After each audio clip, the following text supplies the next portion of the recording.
Hey guys, how you doing? It's the Do Carpenter.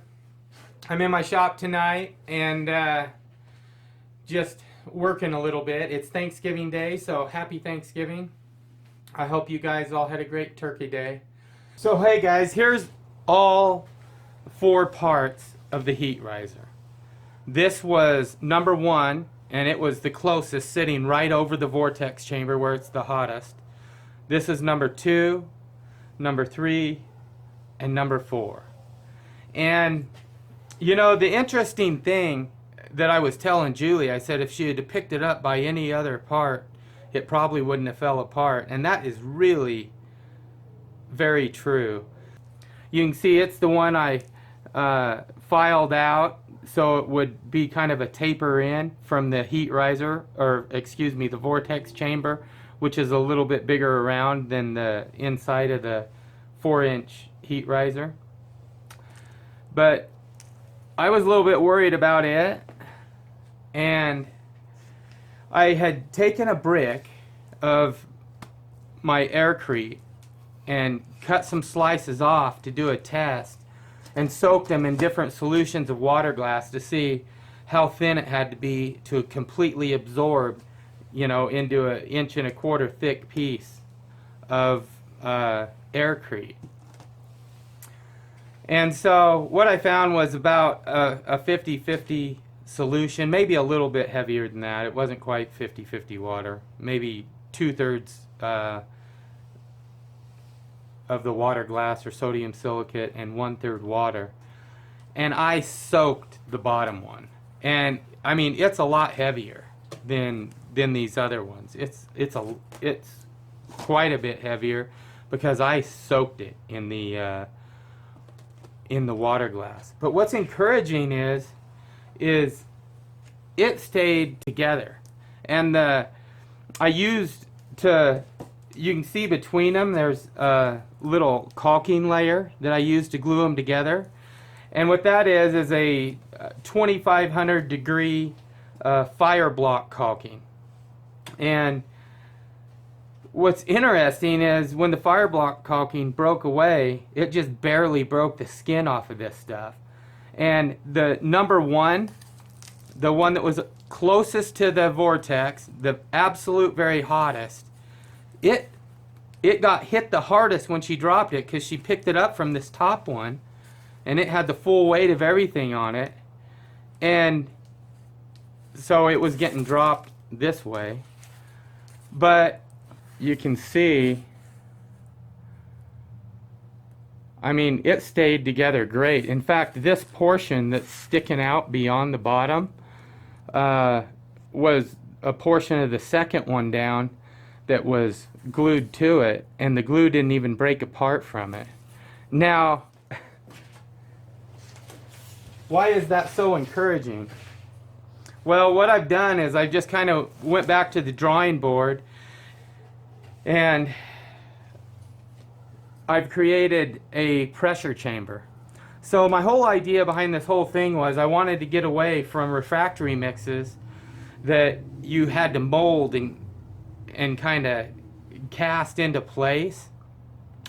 And they're real finicky and they crumble real easy. And I wanted to develop a refractory mix that anybody could do. And I wanted to develop one that instead of mixing it like cookie dough and just pressing it into place and packing it into a mold, that it's one that you could pour, let cure, and then treat afterward in a certain manner so that it would hold up to the heat and become a refractory mix. And I think I've come really close, not perfect, but really close in this, because this is look, the glue doesn't even stick to the outside edge. It's still rock hard. Everything about it held together really well, especially for taking a fall like that. But I mean, it really, and I mean, it takes pressure really good. I can't push my thumb into it. it is hard. And I'm really happy with what happened there, where I soaked it with the water glass, and given the fact that this is the closest one to the vortex chamber and the hottest, that's pretty encouraging to me. Now, the second one down, I coated really good. I just put 3 coats with a paintbrush of water glass on it, just to kind of give it an outer shell coating. And I mean, it stayed pretty hard, but inside where there's no sodium silicate or water glass, it's crumbly. It didn't hold together at all, except for where I coated it. Now the third one up, and it was a little further away from the heat. I mean, look at this. I just put one thin little coating on it.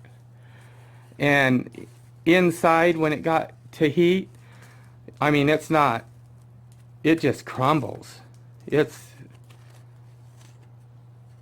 And of course, the top one, I did nothing to it. That was just straight aircrete and perlite mix. And I'm telling you, I think I saw a live video where Paul Wheaton was weighing in when Julie was talking about this thing, and he said that Portland cement just deteriorates into dust at 1600 degrees, and I think he was right. Well, yeah, it's Paul Wheaton. He was right. There's no doubt about it. I'm going to build a whole nother heat riser, and it's going to be built similar to this one. It ends up being a little bit heavier. But this one that I soaked completely and was closest, I think performed the absolute best. And I think if it hadn't taken any type of a hit, that inner coating and the inside of it is still hard and holding up, I think it would have performed for years. So what I've done is I just went back to the drawing board, and I've created a little pressure chamber. And all I'm going to do is create this exact same aircrete mix with perlite, pour it into place, let it cure. And then after I cure it, I'm going to, instead of taking a diluted water glass, I'm going to take the real thick syrupy stuff. Now, it doesn't soak in real well when it's that thick and syrupy. So what I've done is just kind of on the drawing board, I've created a pressure chamber and it's a DIY one. It's something that anybody could build if they wanted to. But you can take and put some a solution of water glass, a full concentrate solution in there, and put your heat riser in it. And I'm going to do it so that I can have a removable outer form. So essentially what I'm doing is I'm going to go ahead and just pour the riser right in place, let it cure, and treat it afterward with water glass and soak it into it, and then fire it and see what happens. But I'm really encouraged. And Julie, if you're watching this, and I know you are, I'm glad you dropped it, because I did prep these all in a different way just to do a test. I kind of knew eventually that I was going to have to take the thing apart, but I thought it would hold up if it, wasn't banged around too crazily. But this one got banged around and still held up really, really well. I mean, it's hard. And it's been subject to some serious heat too, because it was the one right above the vortex change. Babe, I rambled on. I probably talked about things twice or 3 times and said things over and over and repeated myself, so you'll probably have to cut this up big time.